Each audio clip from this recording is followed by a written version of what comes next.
Welcome, everyone, to the Transformation Nurse Academy podcast. This is our weekly episode, Talk with Kevin, where we cover topics for all nursing fields with extra emphasis on emergency and critical nursing.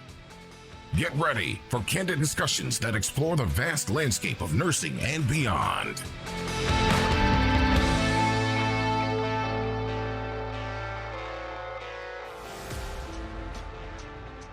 Welcome, bitches, to the Transformation Nurse Academy podcast. My name is Kevin. I'm your host, and thank you for listening. Today, we are going to talk about some crazy-ass shit. Heather Pressdee. So thank you for joining me. If you don't know who Heather Pressdee is, holy cow, this lady is off the hook. She is a Pennsylvania nurse, although she's not a nurse anymore, because she just received life in prison. So if you go on, I'll give you a couple of links. I'll give Jane a couple of links. So former Pennsylvania nurse sentenced to life for killing 3 patients.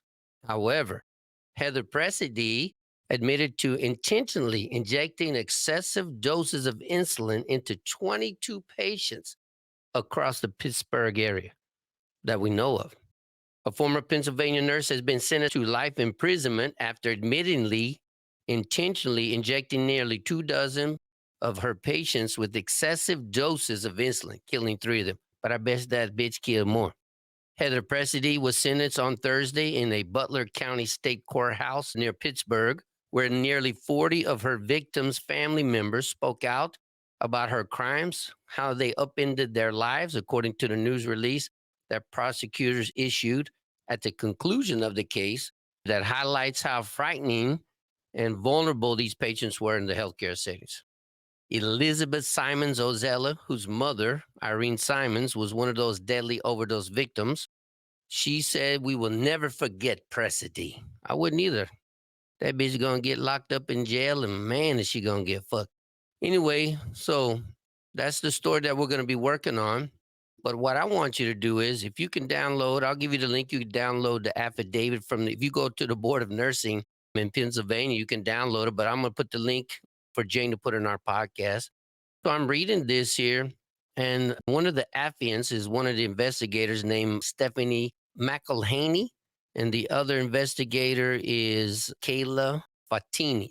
Those are the 2 investigators, and during their investigations, they have identified that Presedy, from 2018 until 2023, she's worked at 1, 2, 3, 4, 5, 6, 7, 8, 9, 10, 11 jobs in 5 years.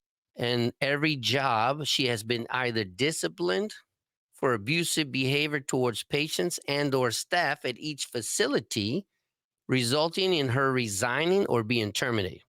Now, this is the fucking good nurse live in action in today's world. So why did these people not report her? Employers are mandated reporters to report kooks like this so they don't hurt staff or patients. So why have they not been sued? Why have they not been held accountable? That's what we should write these 2 investigators.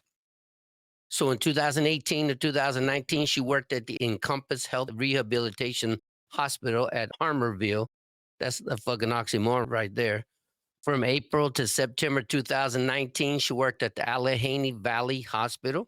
September 2019 to January 2020, the Platinum Ridge Center for Rehabilitation and Healing. She didn't heal very fucking much.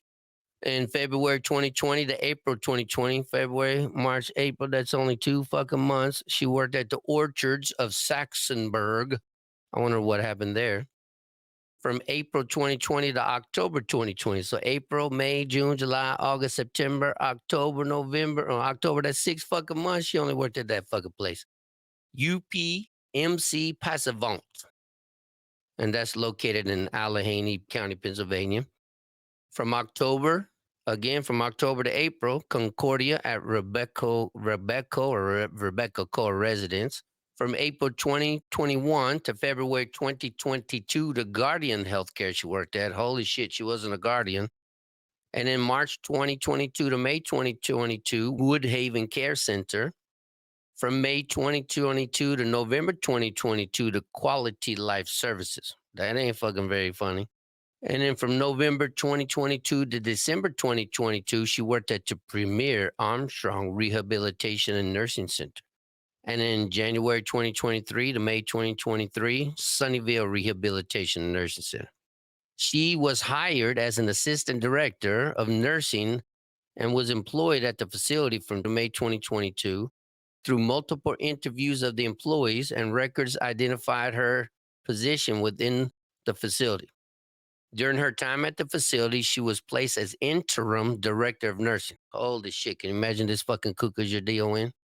She filled both the ADON, the assistant DON, and the DON. And in those facilities, which she was in charge of nursing staff and administrative staff that have to be completed to meet all state and standard guidelines. So that means she's in charge of who's going to report her. So that's the problem right there. So additionally, they addressed any care concerns, conducted internal investigations, investigated abuse allegations, and handled the scheduling nurses. That's the damn problem. So you're the damn boss. I'm telling you, you're abusing me. And I'm going to tell you as a boss, fuck off. You don't like it, go get another job. So you have to have somebody that you can go above. So this other person, her name is Kelly Baran. She's a nurse investigator. And she started investigating this kook. So she said the subject, Heather Pressdee, is a white female. I won't tell you her date of birth, but she is from Natrona Heights in Pennsylvania. And she's been a registered nurse since 2018. The family member was attempting to identify if the complaint had been referred to the Pennsylvania Attorney General. And they were unable to effectively negotiate whether their allegation had been rooted. So she'd been reported for quite a while, but nobody apparently did anything. The allegation from the family member and the Pennsylvania Attorney General purported that Presedy was involved in improper administration of insulin to patients under her care at Quality Life Services. So that's where she did. And in the improper administration of insulin is believed to have caused the early deaths of 2 residents, with a third who suffered medical complications, but was able to survive. So at that place, she almost killed 3 people.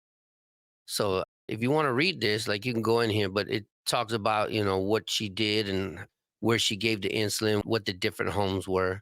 But it's crazy. So they were provided with the names of the 3 residents who were transported from the QLSC to the Butler Memorial Hospital due to hypoglycemia. And it said that the records can confirm the identity of the patients and the shifts worked by Presedy. Their blood sugar was generally above 100. However, they dropped below 100, and started having severe signs and symptoms. The 2 residents that are now deceased and the third is still living. The first victim is identified as decedent JB.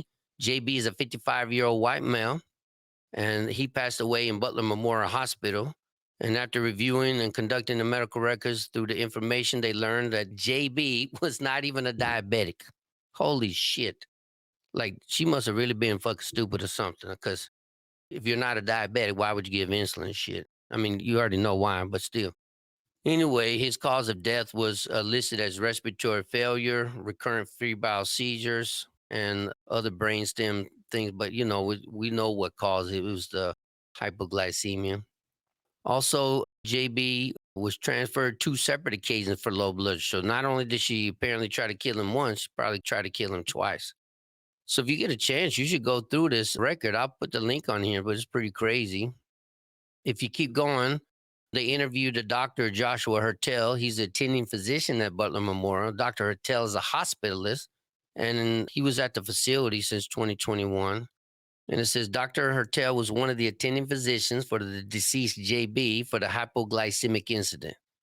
Dr. Hertel stated he began his treatment with the deceased on November 21st, 2022.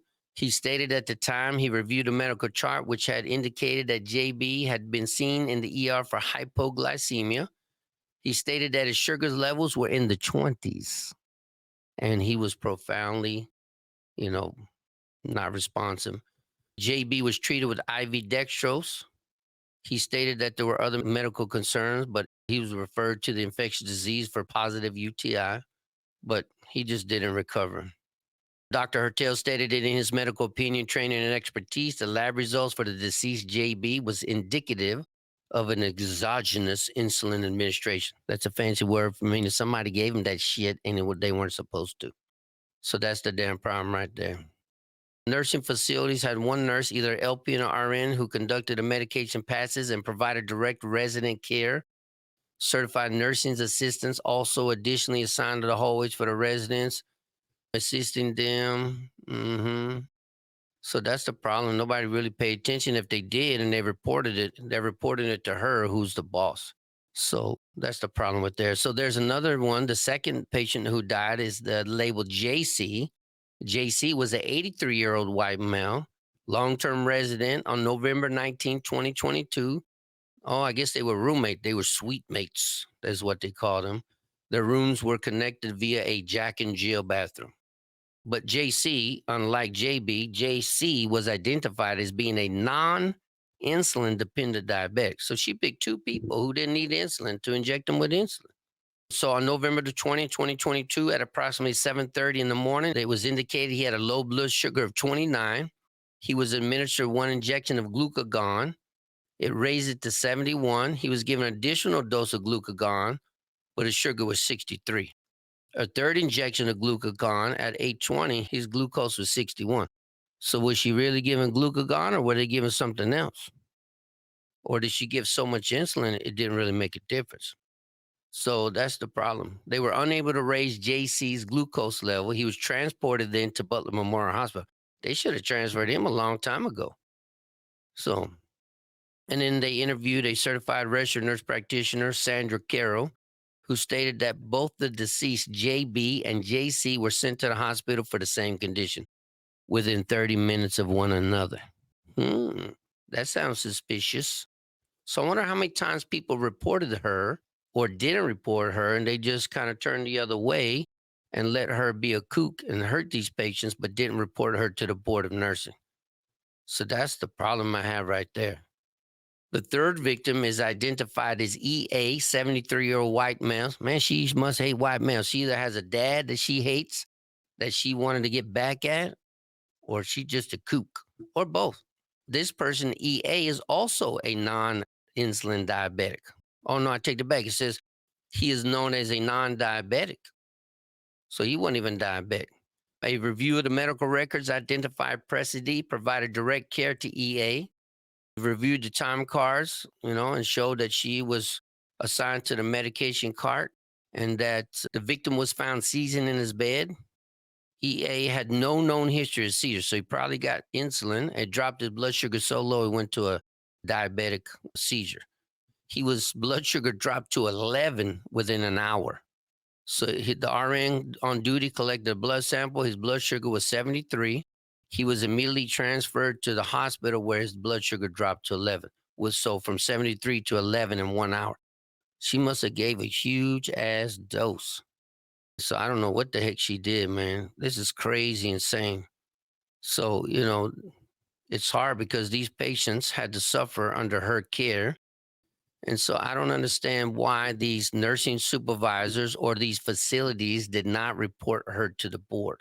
To me, that is beyond crazy because we are mandated. If you think something's going on, you're mandated to report abnormal behavior of nurses. So let me know what you think. So this Heather Pressdee, she's a Pennsylvania nurse. Again, like I said, there's stories all over. She just got sent away for life. But unfortunately, 22 people were hurt. 3 died, and maybe more that we know of. And so I think that, this is something we should discuss. What did we miss? How many people know her? How many people knew what was going on and didn't say anything? That's what I don't understand. All right, you guys. So I would like to give a little shout out to Mrs. Pat and Robert at Central Valley Medical. They just went this last weekend to Dana Point, and they are working on what's called the RQI, Heart Code System. So if you'd like more information, visit their website at morethancpr.com, www.morethancpr.com, and pay attention real soon. They're going to talk more about the RQI system, and their company is going to try to roll it out nationwide, starting in the South and stuff. So anyway, let's get some feedback on Mrs. Heather Pressdee. I appreciate you guys. I hope that you, had a great time, man. All right, bitches, I appreciate you. Have a great night. I'll see you next week. I know the episode is short, but I've been busy this week, so I love you. Have a good night, man.